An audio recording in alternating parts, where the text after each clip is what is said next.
Good evening, my name is Kimberly Pekash. I'm here today to present my reflection video. I plan to propose my intervention for type 1 diabetes, also known as T1D, and goals to help Mike manage his T1D. I will also discuss how sources of evidence-based literature and healthcare technology were used to assist Mike in improving his lifelong management of T1D. At the end of this reflection video, I would discuss the outcome of my capstone project and how I grew professionally and personally as a registered nurse. Diabetes is a disease that affects the pancreas's insulin production, which is crucial for regulating blood glucose levels. The pancreas can be deficient in insulin production or not produce insulin at all. Untreated diabetes can lead to complications in the heart, eyes, kidneys, and nerves. Diabetes comes in 3 types: T1D, type 2, also known as T2D, and gestational diabetes, which can potentially lead to type 2 diabetes. In the United States, there are presently 38.4 million people with diabetes, and of those, approximately 2 million have been diagnosed with T1D. Statistics about diabetes, American Diabetes Association, no date. T1D, which accounts for approximately 5% to 10% of the population, requires lifelong insulin administration through and daily glucose monitoring. Lucier and Weinstock, 2023. Diabetes is a lifelong disease treatable through medication, diet, and exercise. If left untreated, T1D can result in diabetic ketoacidosis, also known as DKA, and elevated blood glucose levels. High blood glucose levels can lead to other problems, as stated above, such as chronic renal disease and cardiovascular disease. Insulin injections, glucose monitoring, and lifelong insulin therapy are treatments for this chronic illness. It takes a lot of self-management abilities to lead a healthy life when you have T1D. For my capstone project, I spoke with Mike, my cousin. Mike is a Caucasian male who is 37 years old. Mike works as an emergency medical technician, also known as EMT, and a research assistant. Mike was diagnosed with T1D in 1997 at the age of 10. When he was diagnosed, his blood glucose levels read as high as 1300.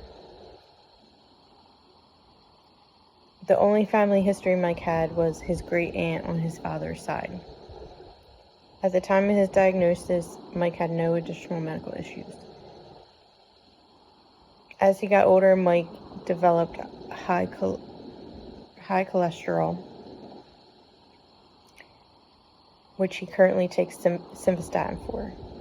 To manage his diabetes, Mike uses an insulin pump that contains Novolog and also has a continuous glucose monitor. Mike states that he has not had trouble keeping his blood glucose levels within the normal range. He leads an active lifestyle, exercising frequently, maintaining a healthy diet, and chasing his small children around. For my final meeting with Mike, we met for 3 hours. During this time, I showed him my intervention. When Mike was diagnosed with T1D at the age of 10, he felt like his whole world had stopped. Mike felt that he had to stop being a kid because kids should not have medical problems and start acting like an adult who usually have to deal with things like this. Through the support of his family and group meetings with other children who had T1D, he learned how important it is to manage his T1D at a young age and realized he can still be a kid even though he has a lifelong chronic condition. Through education and support, Mike learned all he needed to know about T1D and how to manage it. Mike's overall goal is to continue to manage his T1D appropriately and since he's getting older, also learn how to manage other medical conditions that may develop due to his disease. During my interviews with Mike, I could see his concerns and goals. These interviews helped determine Mike's needs as a type 1 diabetic and the potential needs of other individuals with T1D that I might come in contact with. Mike's main concern upon his initial diagnosis was how to manage his T1D and feeling alone during the early stages. I designed a brochure based on this information to help Mike manage his T1D appropriately and seek additional support when he feels alone. Since T1D requires significant self-management, the concern we encountered was the need for continuous education. There are several different ways to manage T1D. T1D can be managed through multiple fingerprints, pricks, and insulin injections daily or through continuous glucose monitoring and insulin pump therapy. Mike stated that he did have a fear of needles and finger pricks initially, but there were no other options for him at the time until his insulin pump was established. He states that,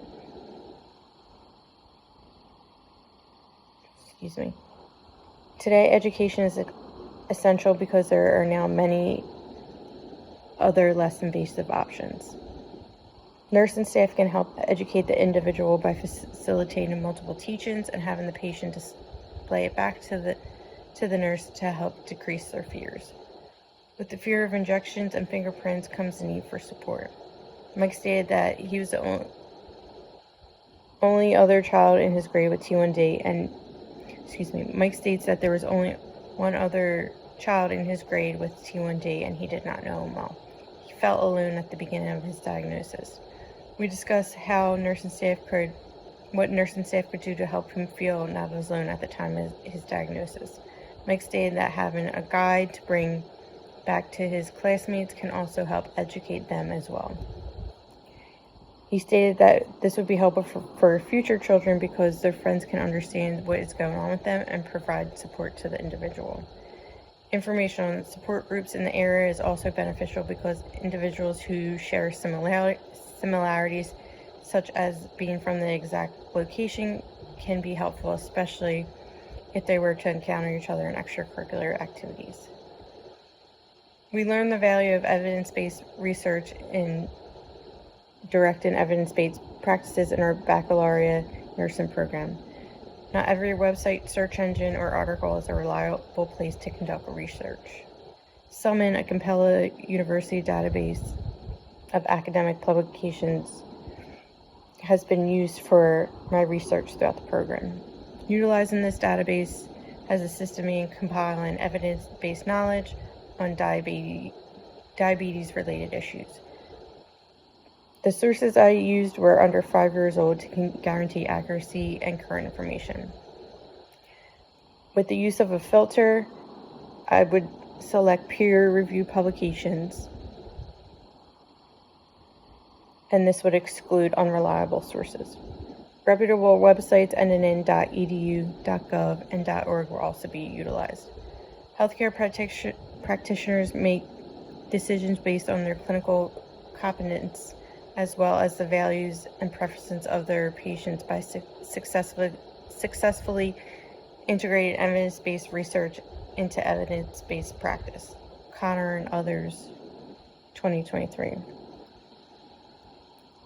Healthcare technology has helped individuals feel less burdened by diabetes and have a higher quality of life due to technology being friendlier and more efficient at carrying out routine activities. Alcantara, Oregon, 2019.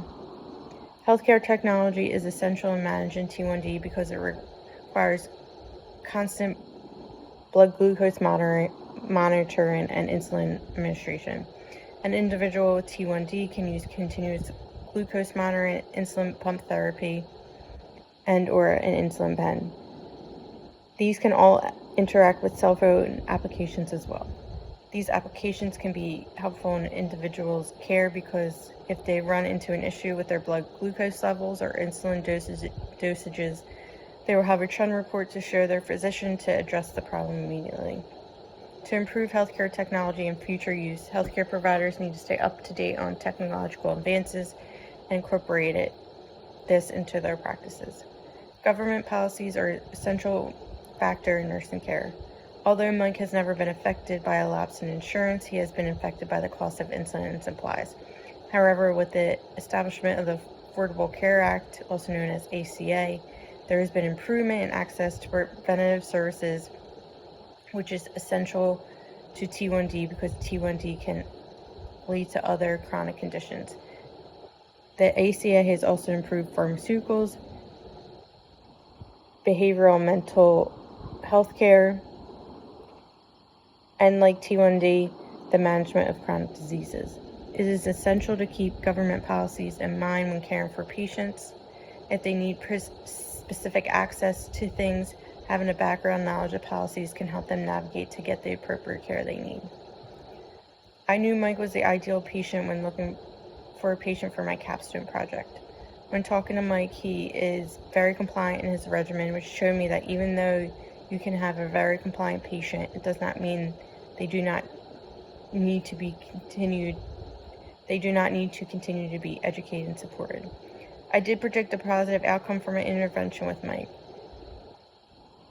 It also helped me understand how crucial ongoing education and support is for all patients, whether they're diagnosed for a day or decades ago. After presenting my intervention with Mike, it was evident that he was still eager to continue to learn about T1D, even though he had been dealing with this illness for 27 years. I can continue using this educational intervention and support to continue best nursing practices. Mike's feedback from my intervention was that this guide can be helpful in many ways. He thought an educational brochure was a great idea because individuals could take it wherever. Mike states that he can also show it to his coworkers, family, and classmates if he was still in school. He went on to explain that his initial education from nursing staff helped to shape his compliance with his diagnosis. Mike also showed this intervention to his wife, who is also a registered nurse in a busy emergency room.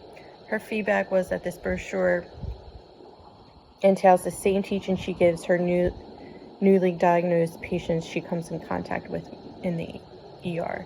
She stated that although she will not be there for the ongoing teaching aspect, she agrees that this brochure will help navigate the first few months and use it as an ongoing reference. I am happy with how my intervention turned out. From Mike's input to another registered nurse's input, I could see how successful my intervention could be for future nursing practices. My healthcare career did not start in nursing. It began as a paramedic in emergency medical services, also known as EMS.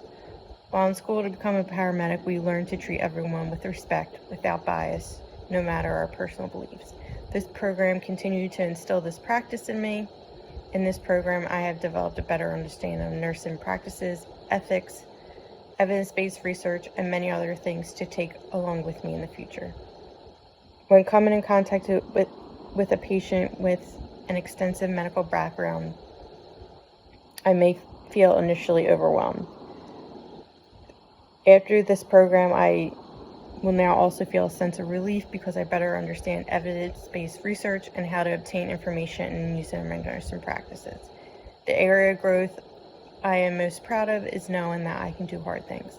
This program was very overwhelming for me as I worked full-time as a paramedic, part-time as a nurse, and had some recent medical issues along the way while raising a very active 2-year-old with my husband. My husband's job as a police officer is also very demanding. Balancing these classes around these time constraints have been very difficult, but I'm relieved and proud now that I have completed the program. After completing this program, I am excited to apply to nursing jobs that I could not apply to before because I did not have my BSN. This degree will open up many more opportunities for my career that will not only benefit me, but also my family. Thank you.